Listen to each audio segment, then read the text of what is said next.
আপনার বাচ্চাকে সবার থেকে আলাদা দেখতে চান, বাচ্চাকে অসাধারণ ব্যক্তিত্বের অধিকারী করতে চান, তাহলে এখন থেকেই কয়েকটা জিনিস বাচ্চার সাথে রেগুলারলি প্র্যাকটিস করুন। নাম্বার 1, বাচ্চাকে ভালোবেসে এবং ধৈর্যের সাথে ট্রিট করুন, সে সিচুয়েশন যেমনই হোক না কেন।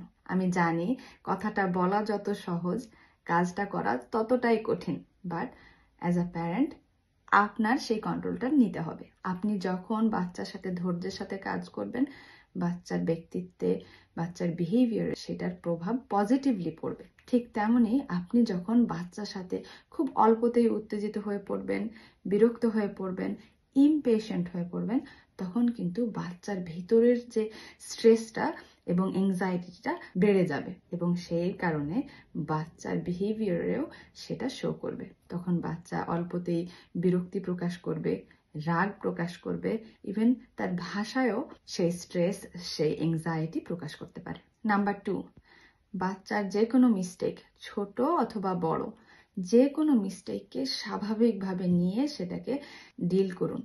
এখানে বাচ্চাকে শিক্ষা দেওয়ার জন্য কোনোভাবেই বাচ্চাকে পানিশমেন্ট বা শেমিং বা আরেকজনের সাথে কম্পেয়ার করবেন না। তা না হলে বাচ্চার ভিতর সেলফ ডাউট তৈরি হবে এবং শুধু তাই নয়, এটা বাচ্চার আত্মবিশ্বাসের উপরেও অনেক নেগেটিভ ইম্প্যাক্ট ফেলবে, যেটা ভবিষ্যতে গিয়েও এটার সাথে কোপ আপ করতে অনেক স্ট্রাগল করবে। শুধু তাই নয়, সে কনফিডেন্সের সাথে আরেকজনের সাথে, আরেকটি মানুষের সাথে কথা বলা, ডিল করা বা যে কোনো প্রবলেম সলভ করতেও খুব স্ট্রাগল করবে। তাহলে কি বাচ্চাকে কি কোনোভাবে শেখানো যাবে না?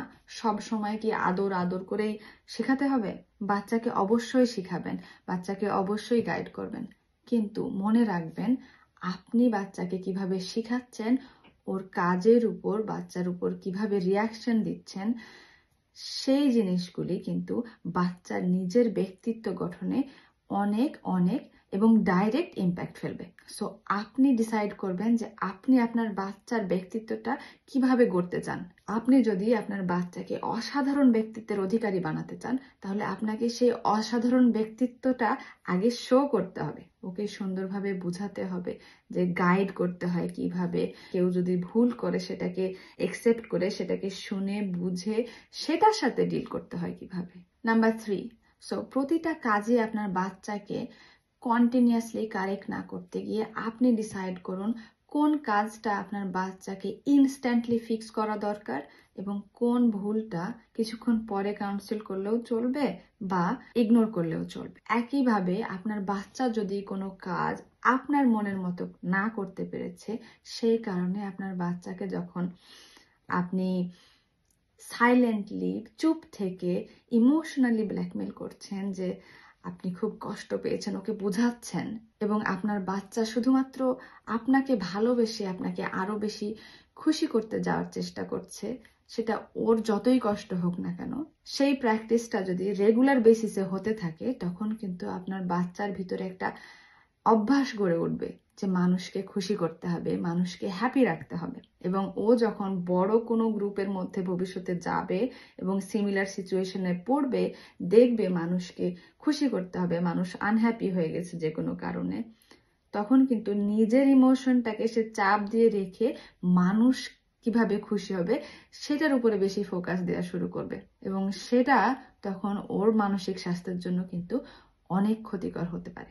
সো আমার অনুরোধ, আমরা এখন থেকে আমাদের বাচ্চার প্রতি ইনস্ট্যান্ট কোনো রিয়াকশন দেওয়ার থেকে বা ইনস্ট্যান্ট কোনো সমাধান কারেকশন করার থেকে বিরত থাকি এবং আরেকটু সচেতন হই যে আমাদের রিয়াকশন ওদের মানসিক স্বাস্থ্যে, ওদের ব্যক্তিত্ব গঠনে আসলে কিভাবে প্রভাব ফেলছে এবং সেইভাবেই আমরা নিজেকে রেডি করি, নিজেকে কারেক্ট করি। ভালো থাকুন।